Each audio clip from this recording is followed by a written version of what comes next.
before they were set to play their Game 5 against the Magic, Bucks players decided they would not play in protest of the shooting of Jacob Blake.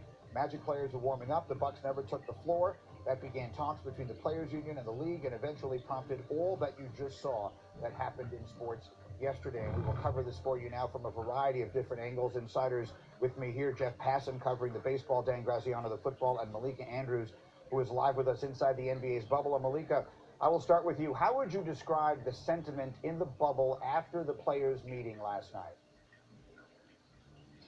Wow, I mean, Greeny, it was emotional, highly emotional. There was a lot of passion that you could see. There was a lot of questions from a lot of people as to what is to be coming next. And in the actual meeting, there was a lot of dialogue just about whether or not folks felt that they should continue to play. Some folks said that, you know what, we do think that could be the best course of action here, or at least we shouldn't put it completely off the table. And there was another group of players who said maybe not playing is the best way to continue this action.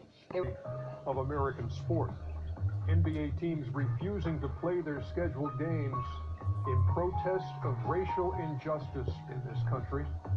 Their boycott in Orlando, a direct result of a shooting which took place in Kenosha, Wisconsin, 40 miles from Milwaukee, where on Sunday, 29-year-old Jacob Blake was shot 7 times in the back. Players and coaches have been vocal in voicing their outrage and disgust, and today made a resounding and unified statement. And I haven't talked to any of the players. I'm just like coming in, even like driving here and getting into the studio, hearing calls and people talking. And because I'm a basketball fan, but I do think that this, that Major League Baseball teams started following suit.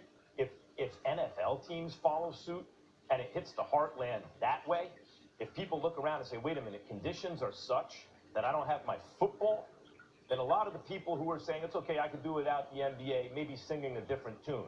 And the reason I bring that up is because what the Bucks showed, while people are kind of, it's not that there's not leadership, but you can get paralysis by analysis, And what the Bucks showed was, nope, we can't do this. And in that way, they showed leadership. I don't know where they're going to go from here, but the young people have led the way so far, and I suspect they will continue to do so. We understand that even though negotiations and friendly negotiations as opposed to tensive or abrasive negotiations, sometimes it works. The bottom line is the language that everybody understands is force. Well, let's take into account the force that was exhibited last night. The Milwaukee Bucks make a decision. The Orlando Magic follow. The other 4 teams that were scheduled to play last night, including Houston and Oklahoma City, they followed as well, along with the Lakers and the Portland Trailblazers.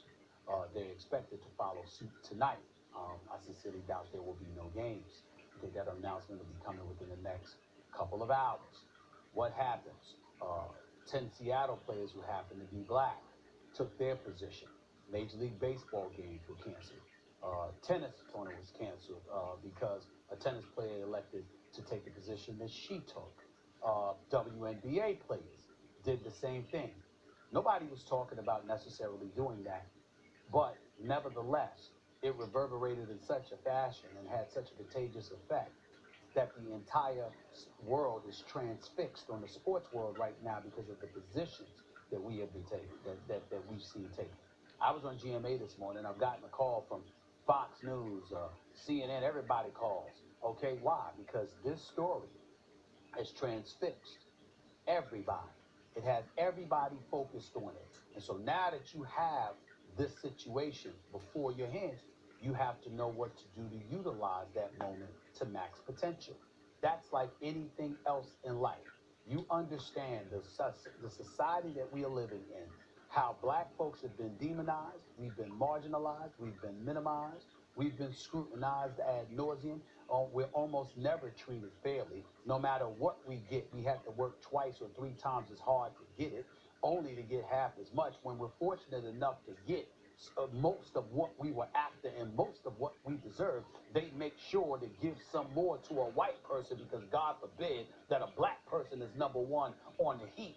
These are the kind of things that we've been dealing with for centuries. And so we know that, as Maria Taylor articulated, do we have confidence that it's really, really going to change in a profound fashion? We come out of the womb expecting the battle, and we're usually ready with it, armed with the intestinal fortitude to withstand what most human beings, particularly from other races, might not be able to withstand. We get all of that. We understand it. But in the end, what it comes down to is that you still have to have a plan of action once that initial impulsive act was exercised. We applaud it. We commend them for it. We stand with them, whatever decision they make.